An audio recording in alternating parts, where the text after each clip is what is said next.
Halo, pada kali ini saya mau menjelaskan tentang fungsi kekurangan beserta kelebihan dari perangkat keras dan juga membuat simulasi jaringan dengan paket tracer. Tapi sebelum membuat simulasi jaringan dengan menggunakan paket tracer, saya mau menjelaskan terlebih dahulu tentang fungsi kekurangan serta kelebihan dari perangkat keras. Oke, yang pertama CPU. CPU atau Central Processing Unit adalah perangkat keras komputer.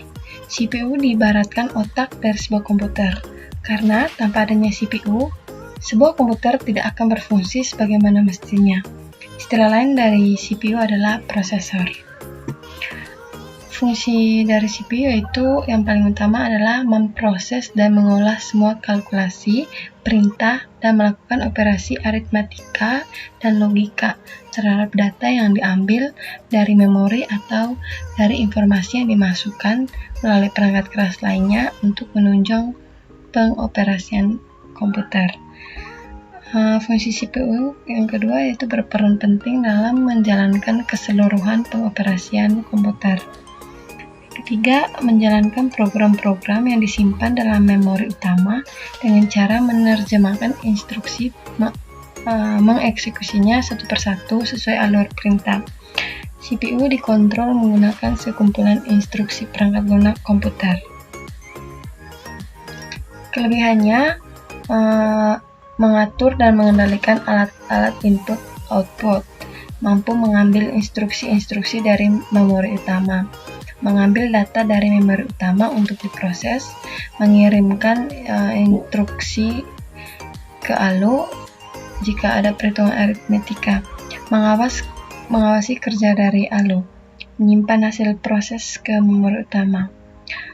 Kekurangan dari CPU yaitu perangkat ini melekat pada motherboard, jadi jika ada kerusakan dari salah satunya, maka harus menggantikan keduanya. Kinerjanya tidak bisa sehebat PC desktop karena tidak bisa di-upgrade. Tidak adanya fitur multi-core, tidak cocok untuk digunakan bermain game dan editing. Yang kedua, hard disk. Hard disk atau biasa disebut dengan hard disk drive adalah perangkat keras yang digunakan untuk menyimpan data pada komputer. Semua data yang ada dalam komputer, baik itu dokumen, gambar, data sistem, aplikasi, sistem operasi, akan tersimpan dalam perangkat ini. Hard disk drive atau biasa kita sebut hard disk menyediakan ruang khusus untuk menyimpan dan membaca data. Perangkat ini bersifat non-volatil memori, yang berarti data yang kita simpan tidak akan hilang meskipun komputer dimatikan. Fungsinya yaitu fungsi hard disk sebagai penyimpan utama. Komponen ini menjadi media penyimpanan permanen dalam komputer, sebagai media backup, kemudian penyimpanan software. Hard disk sebagai memori penyimpanan utama memiliki peranan yang penting untuk menginstal aplikasi. Setiap aplikasi yang diinstal dalam komputer akan otomatis tersimpan dalam media hard disk. Penyimpanan data sistem operasi. Hard disk ternyata juga berperan penting pada data sistem operasi yang terdapat dalam komputer atau laptop. Sistem operasi pada komputer dapat beroperasi karena adanya memori penyimpanan hard disk di dalamnya. Kelebihannya, kapasitasnya besar, pembacaan data lebih cepat, relatif tahan lama, storage yang cukup aman, tidak mudah rusak, lebih tahan terhadap virus atau malware. Kekurangannya, harga relatif mahal, mudah rusak jika terkena benturan fisik yang sangat keras, lebih cepat panas. Yang ketiga, RAM. RAM atau Random Access Memory adalah tempat di mana kita menemukan instruksi-instruksi yang hendak dikerjakan dan sebagai media penyimpanan sementara. Fungsinya yaitu membaca data sebagai penyimpanan sementara, mempercepat proses data yang ada dalam perangkat, dan membantu proses kinerja prosesor untuk mengolah data. Kelebihannya dapat menyimpan data dengan mudah dan praktis. Ukuran memori yang kecil dapat menampung data yang sangat besar sesuai kapasitas memori. Untuk jenis, kapasitas, dan ukurannya beragam sesuai yang kita butuhkan. Kekurangannya, harga memori terlalu mahal, data dapat hilang bila memori rusak atau terkena virus, dan sebagainya. Yang keempat, LAN card. LAN card atau Local Area Network adalah jembatan penghubung antara komputer server dan komputer lain dalam jaringan LAN. Fungsinya yaitu menghubungkan antara komputer dalam satu wilayah atau lokasi. Kemudian mengkomunikasikan antara komputer dan perangkat dalam jaringan. Membagi data dan program dari satu komputer ke komputer lainnya. Kelebihannya, penggunaan dengan LAN dapat membuat pekerjaan lebih efektif dan efisien. Keamanan, kerahasiaan data maupun investasi terjamin karena LAN memiliki sistem pengatur password. Tidak banyak penggunaan kabel. Terus bisa menciptakan jaringan hubungan antara sistem dan berbagai merek. Kekurangannya, jika banyak PC yang terhubung, jaringan LAN akan melambat. Semua komputer PC terhubung dalam satu jaringan atau topologi. Maka ketika salah satunya terinfeksi virus, komputer lainnya juga akan terkena virus. Yang ketiga, hanya dapat terhubung antara komputer dalam satu gedung, misalnya dalam kampus atau dalam satu ruang, dengan menghubungkan mini komputer. Yang kelima, VGA card. VGA card atau Video Graphic Accelerator adalah salah satu perangkat keras dalam komputer yang bertugas untuk memproses segala data dan informasi berbentuk grafis yang nantinya akan ditayangkan dalam layar proyektor atau televisi. Fungsinya untuk mengubah sinyal digital di komputer menjadi tampilan grafis yang dapat disuplai melalui layar monitor. Kemudian membuat gambar dengan kualitas bagus, menggambar atau melakukan desain grafis termasuk bermain game, dan digunakan untuk menyimpan data dari hard disk. Kelebihannya, VGA ini telah menjadi satu atau menempel di papan mainboard atau motherboard yang akan dipastikan tidak akan menjadi masalah pada komputer jika sedang digunakan. VGA ini juga dapat melakukan pekerjaan dengan kapasitas berat dan tidak memerlukan atau memakan memori utama komputer atau yang disebut RAM yang berada di CPU. Kekurangannya, harganya mahal, tegangan yang diperlukan sangat banyak yang membuat power supply yang dibutuhkan harus besar. Jika tidak, komputer akan mengalami kendala jika dioperasikan. Yang keenam, router. Router merupakan sebuah perangkat keras pada jaringan komputer. Fungsinya yaitu menghubungkan dua jaringan atau lebih agar dapat menggunakan paket data pada satu jaringan ke jaringan yang lainnya. Kemudian mentransmisikan informasi atau data dari satu jaringan menuju jaringan yang lainnya, di mana sistem kerjanya seperti bridge atau jembatan jaringan. Kelebihannya yaitu dapat mendeteksi perubahan jaringan dan perangkat serta layanan yang digunakan. Kemudian dapat mendeteksi dan melakukan optimalisasi berbagai macam media dan aplikasi yang digunakan untuk memberi pengalaman pengguna yang lebih memuaskan. Kekurangannya yaitu lemahnya keamanan data dari serangan virus maupun spam. Kemudian pilihan koneksinya terbatas tergantung jumlah network card dan slot PCI yang tersedia. Yang ketujuh, access point. Access point adalah perangkat keras jaringan komputer yang menghubungkan piranti nirkabel atau tanpa kabel dengan jaringan lokal menggunakan teknologi seperti Wi-Fi, Bluetooth, dan wireless. Access point juga sering disebut dengan wireless local area network. Fungsinya yaitu untuk mengirim dan menerima data yang berasal dari adapter wireless. Kemudian sebagai penghubung antar jaringan, yaitu jaringan lokal yang memakai kabel dengan jaringan nirkabel seperti WiFi, wireless, Bluetooth, dan lain sebagainya. Kemudian dapat digunakan untuk mengatur IP address secara otomatis terhadap perangkat yang terhubung. Kemudian sebagai penyebar sinyal internet kepada perangkat yang terhubung melalui gelombang radio. Kelebihannya yaitu pengaturannya mudah. Kemudian bila menggunakan hardware khusus maka tidak diperlukan sebuah PC berjalan 24 jam untuk melayani network. Kemudian keuntungannya yang terakhir, sistem security pada model access point lebih terjamak. Kekurangannya, lemahnya dalam konfigurasi. Kemudian masih menggunakan jenis inskripsi web yang mudah untuk dihack. Yang ke-8, monitor. Monitor adalah salah satu perangkat keras yang ada pada komputer. Fungsinya yaitu yang pertama untuk menampilkan hasil proses dari komputer dalam bentuk teks, gambar, ataupun video secara visual.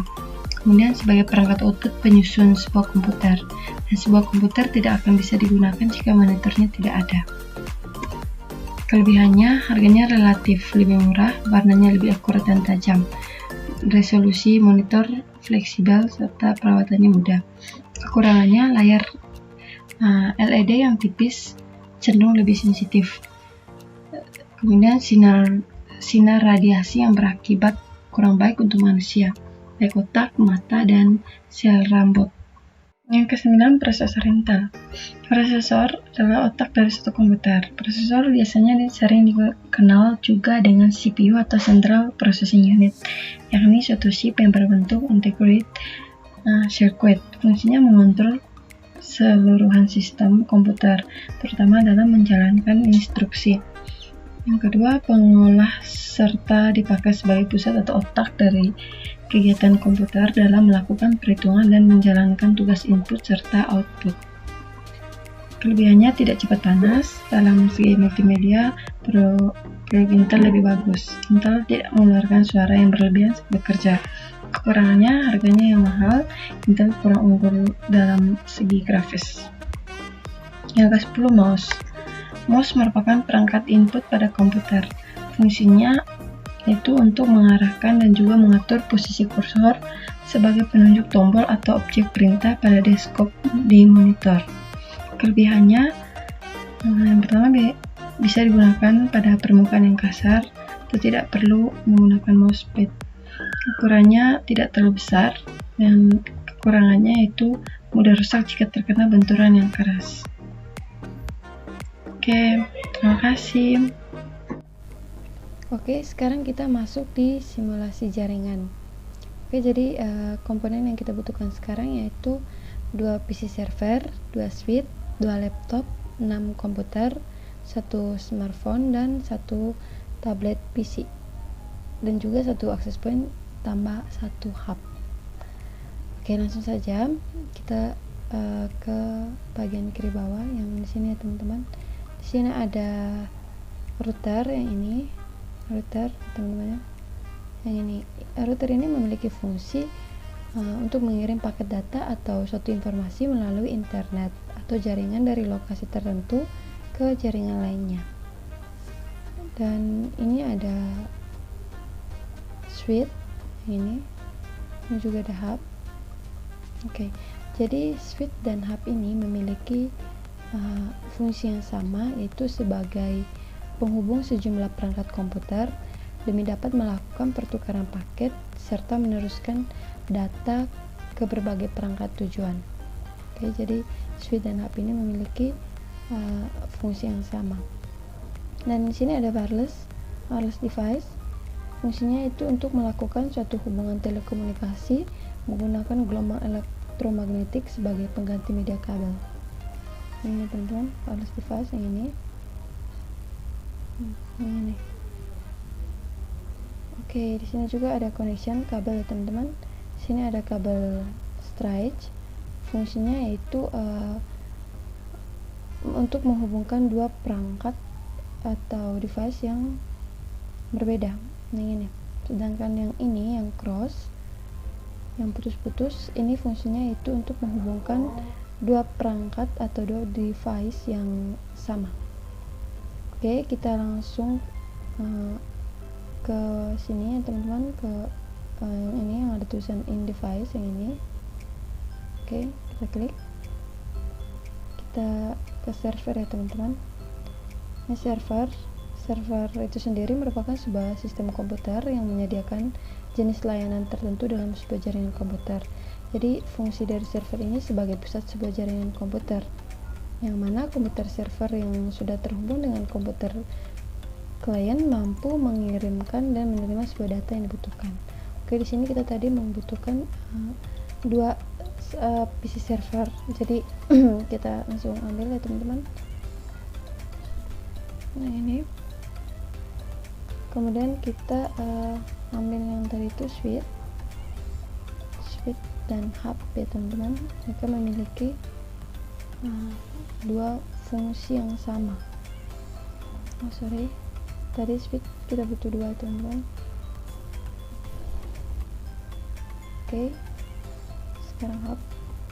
Nah, hub dan switch ini memiliki fungsi yang sama, tetapi bedanya yaitu saat antara kedua perangkat ini ya teman-teman, antara switch dan hub, bedanya itu saat pengiriman paket data. Jadi untuk switch yang ini saat mengirim paket data, dia itu lebih fokus ke tujuannya, atau contohnya seperti ini. Misalnya kalau switch mengirimkan paket data ke komputer nomor 1 misalnya, itu berarti paket data itu hanya diterima komputer nomor 1.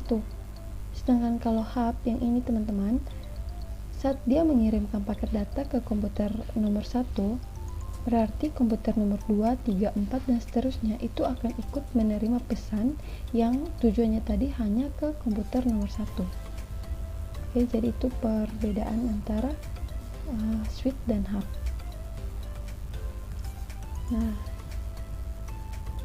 kemudian ini switch juga memiliki port yang ini ya teman-teman, portnya kita perbesar. Nah, switch memiliki 24 port ya teman-teman. Nah, ini sama yang hub juga sama, dia memiliki port, tapi bedanya ini port di hub hanya terdapat 10 ya teman-teman, sedangkan di switch tadi ada 24. Di sini kita bisa tambahkan lagi yang masih kosong, kita bisa tambahkan lagi, kita bisa ambil yang dari sini, tapi sebelumnya kita matikan dulu yang ini lampunya. Oke, kita tambahkan ya teman-teman. Nah, oke, jangan lupa hidupkan kembali, close. Setelah itu kita tambahkan access point. Nah ini teman-teman ya, jadi wireless device, kita klik dan munculnya seperti ini. Kita klik yang ini, yang access point PT, kita klik, kita simpan di sini. Oke. Nah,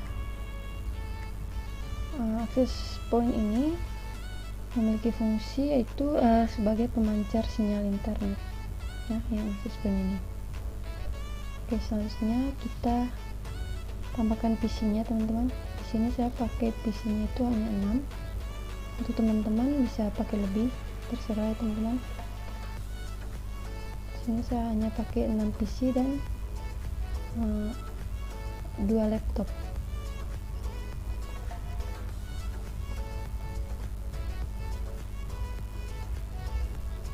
Sorry.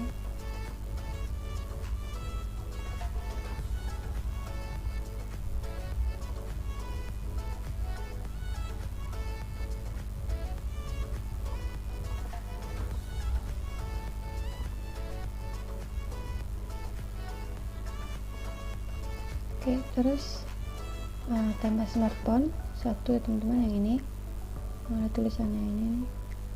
Kita tambah yang tablet PC juga yang ini. Nah ini dia secara otomatis ya teman-teman, dia muncul, dia ini terhubung, tersambung ya teman-teman. Oke, maaf tadi laptopnya satu. Oke.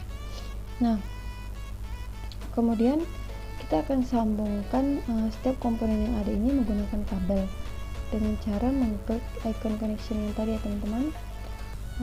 Ini kemudian kita pilih kabel stretch untuk menghubungkan PC ke bukan PC tapi server ya teman-teman. Yang ini kita pilih kabel stretch untuk menghubungkan ini server ke switch. Kenapa kita mengambil kabel yang stretch? Karena seperti di penjelasan sebelumnya tadi bahwa kabel stretch yaitu untuk menghubungkan dua perangkat yang berbeda. Oke, jadi karena server dan switch ini merupakan dua perangkat yang berbeda, maka kita gunakan kabel stretch. Oke, kita klik di sini, sambungkan. Oke, kita tekan satu ini. Oke.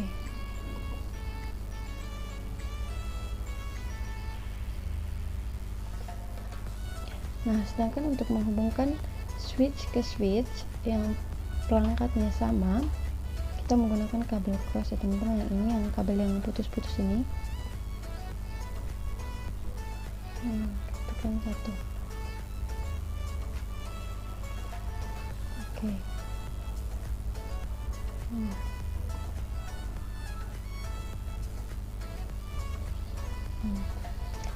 Terus sama ya teman-teman, kita mau menghubungkan PC dengan switch, kita gunakan stretch karena ini merupakan dua perangkat yang berbeda.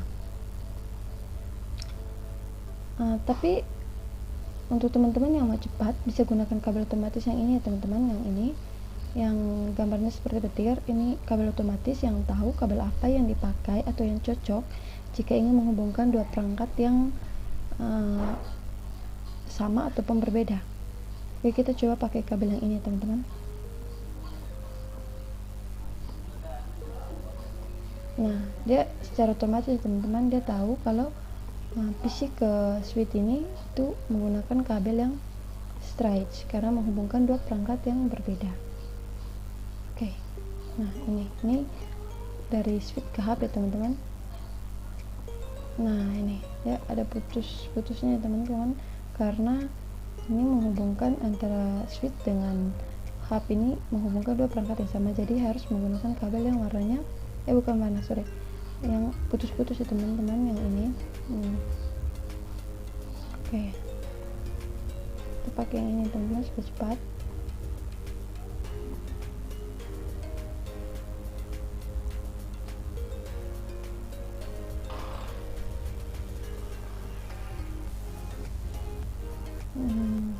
Oke, nanti jika kabelnya yang kita pilih sudah pas, nanti warna lampunya akan berubah menjadi warna hijau semua ya teman-teman, yang seperti ini.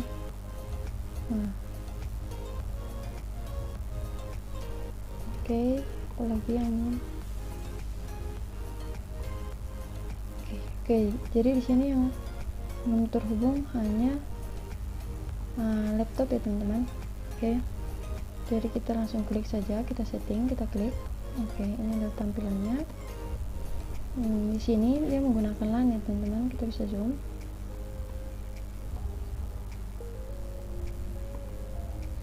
Ini dia menggunakan LAN.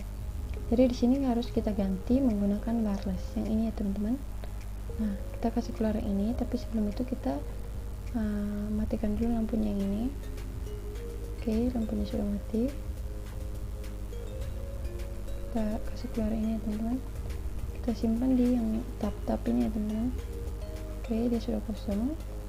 Terus on yang ini. Nah, sudah, jangan lupa nyalakan lagi lampunya.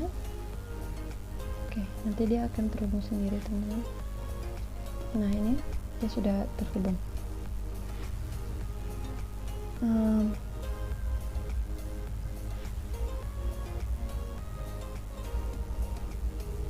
Oke, sekarang kita ke server. Ini ya teman-teman, kita klik yang ini. Oke, sekarang kita masuk ke desktop teman-teman yang ini.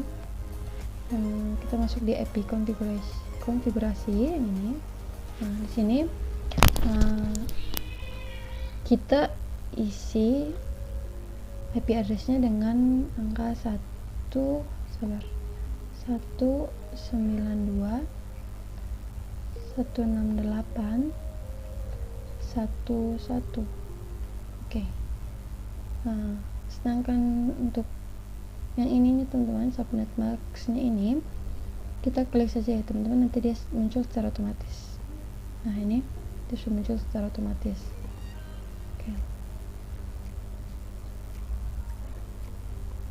Oke, setelah itu kita close, kita masuk ke service yang ini, kita masuk ke DHCP yang ini teman-teman. Nah, di sini kita on kan yang service ini, kita on kan. Nah, yang di full name ini kita ubah ya teman-teman, kita ganti namanya dengan Stickom saja teman-teman, Stickom Elinor. Oke, di default gateway-nya ini kita input lagi yang angka yang tadi yang kita masukkan di desktop tadi ya teman-teman, yang ini. Nah, ini kita input lagi, kita kasih masuk angka yang sama di service yang ini, di default gateway yang ini teman-teman. Jadi kita hapus. Nah, di sini kita masukkan angka yang sama seperti di desktop tadi. Oke, nah di sini di start IP address-nya kita ubah yang angka 0 ini ya teman-teman, kita ubah angkanya menjadi angka 2. Kita isi dengan angka 2 ya teman-teman ya. Angka 2. Karena angka satunya sudah di default gateway. Oke, setelah semuanya sudah on, sudah ganti namanya, default gateway-nya sudah kita masukkan angkanya, yang ini juga sudah. Oke, sekarang kita lihat dan save. Oke, close. Nah, sekarang kita masuk ke PC-nya. Oke, jadi di sini kita tidak perlu lagi, ya sabar teman-teman, kita klik dulu, kita masuk ke desktop, IP address. Nah, di sini kita tidak perlu lagi isi untuk IP address-nya ya teman-teman. Kita hanya langsung klik DHCP yang ini, nanti dia akan muncul secara otomatis seperti ini. Sabar teman-teman, kita tunggu. Nah, ini udah successful. Oke, kita close, kita perlakukan hal yang sama seperti yang di awal tadi, DHCP. Nah, ini sudah successful teman-teman.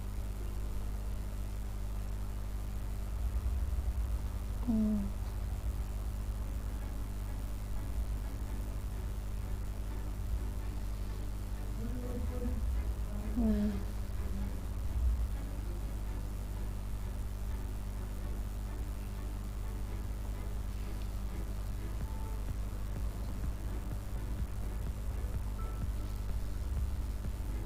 di sini juga sama. Sudah.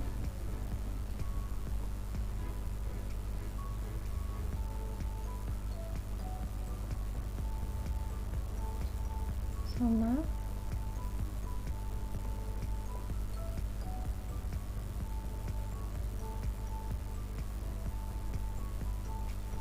Untuk laptopnya juga sama ya teman-teman, kita langsung klik DHCP nya, sudah successful. Nah, untuk bagian sininya sudah ya teman-teman. Sekarang kita masuk ke server yang ini. Oke, di server yang ini juga kita lakukan hal yang sama, kita masuk ke desktop, di IP konfigurasi, terus di sininya juga kita masukkan angka yang tadi ya teman-teman, yang 192.168.1.1.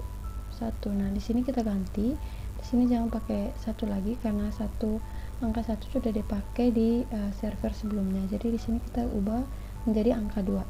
Oke. Sini kita klik, dia secara otomatis muncul. Oke. Nah, setelah itu close, kita masuk ke service lagi, DHCP. Nah, kita on kan. Nah, di sini kita ubah ya teman-teman. Tadi di server sebelumnya kita tulis namanya itu Stickom Elinor. Jadi sekarang kita ganti namanya Stickom saja ya teman-teman. karena Steam Window sudah dipakai di server sebelumnya. Oke, untuk default gateway-nya juga sama seperti tadi, kita input dari desktop, tapi kita tinggal ubah yang ini ya teman-teman, kita ganti dengan 2. Itu juga di sini 3, jangan isi angka 2 lagi teman-teman, karena angka 2 sudah dipakai di desktop dan di default gateway yang ini teman-teman. Jadi di sini kita ganti dengan angka 3. Oke, sekarang on sudah. Oke, sekarang kita klik add and save. Oke, close. Oke, sekarang kita coba untuk mengirimkan pesan. Kita langsung ke icon yang ini, yang pesan yang ini teman-teman, kita klik yang ini. Kita coba mengirimkan pesan dari PC yang ini ke PC yang ini dulu ya teman-teman, apakah ada sukses atau tidak. Nanti kita bisa lihat di tampilan bagian sini. Oke, coba kita tes. Nah, ini successful ya teman-teman, berarti konfigurasinya sudah pas. Kita tes lagi.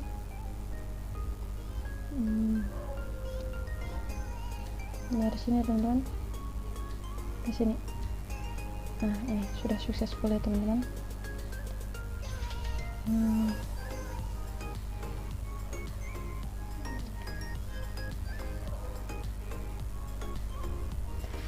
Oke, jadi di sini kita harus lebih fokus ke tujuan pengiriman pesan kita. Tadi kan kita kirimnya dari sini ya teman-teman ke sini ya teman-teman.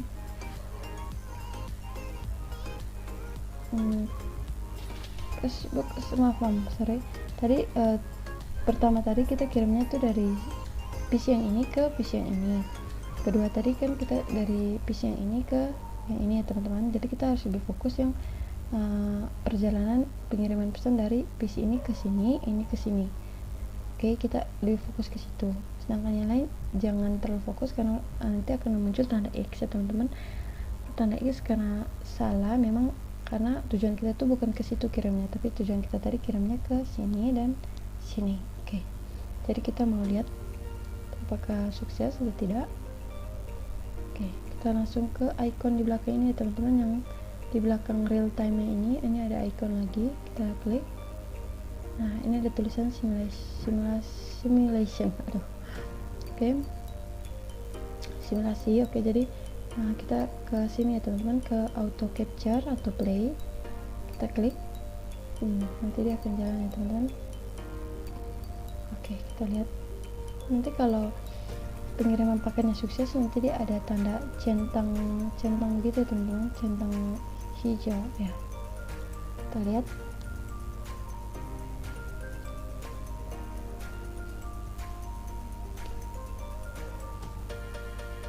Kita fokus yang ini teman-teman. Oke.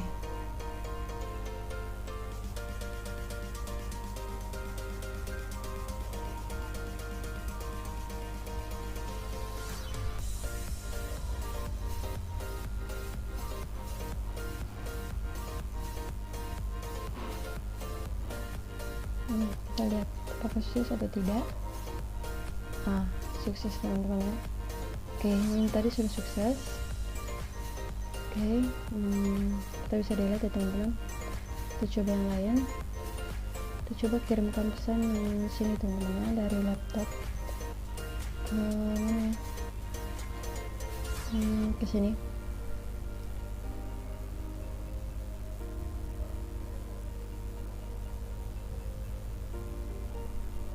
Oke, maaf teman-teman, ini in progress karena bukan tekan di icon yang ini, kita tekan icon ini. Nah, ini yang muncul sukses teman-teman, successful. Dan kalau kita tekan ini, dia nanti tulisannya beda ya teman-teman, ya akan tulis in progress. Oke, kita tekan auto capture atau play. Oke, kita lihat ya teman-teman, nanti kalau sukses dia akan muncul tanda centang seperti tadi ya teman-teman, yang sebelumnya.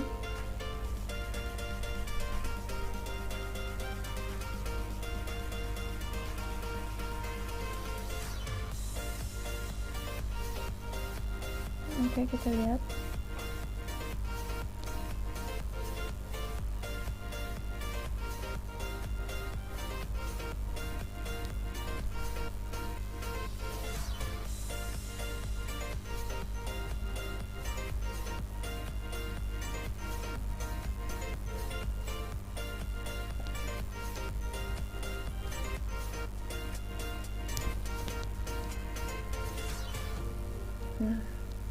apakah berhasil atau tidak. Nah, berhasil teman-teman. Oke. Nah, lihat. Kita coba lagi tes yang lain teman-teman. Dari sini ke sini. Maaf. Ini teman-teman. Oke, successful. Nah, ini successful. Kita coba lagi dari laptop teman-teman ke sini. Nah, ke sini. Oke, successful ya teman-teman. Kembali lagi. Sudah, kita di sini itu saja dulu teman-teman. Cek play. Oke, kita lihat apakah berhasil.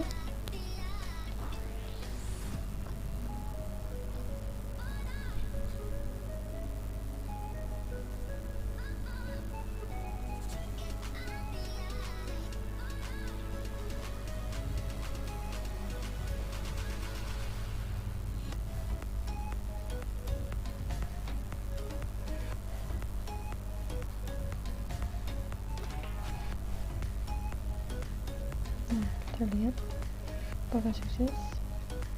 Nah, sukses ya teman-teman. Jadi konfigurasinya sudah pas. Kita lihat yang ini. Kita fokus ke sini ya teman-teman, karena ini tujuan kita tadi. Nah, sukses. Oke.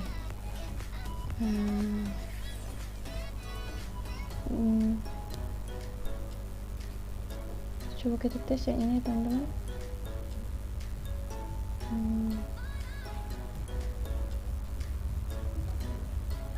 Dari sini ke sini. Sabar. Sini. Nah, ini successful ya teman-teman. Coba kita tes. Sabar, kita tambah satu lagi. Nah, di sini ke sini. Oke, successful ya teman-teman. Sekarang kita tes.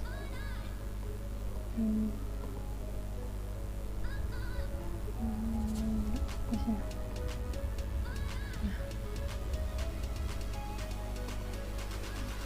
Kita lihat teman-teman.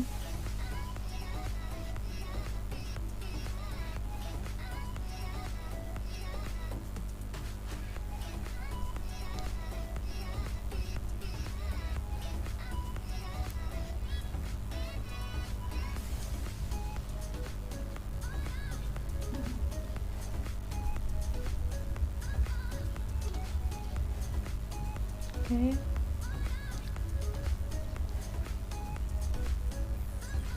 Masih proses.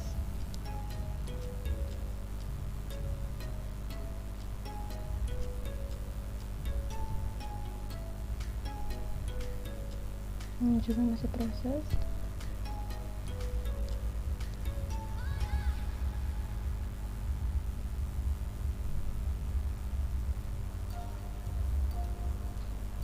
Nah, kita lihat apakah hasilnya.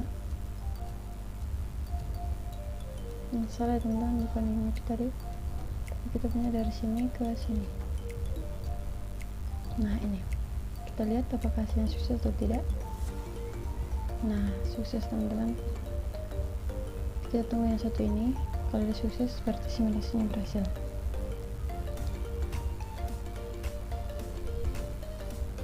Nah, ini teman-temannya sukses. Oke, lihat. Oke teman-teman, jadi untuk simulasinya sukses ya.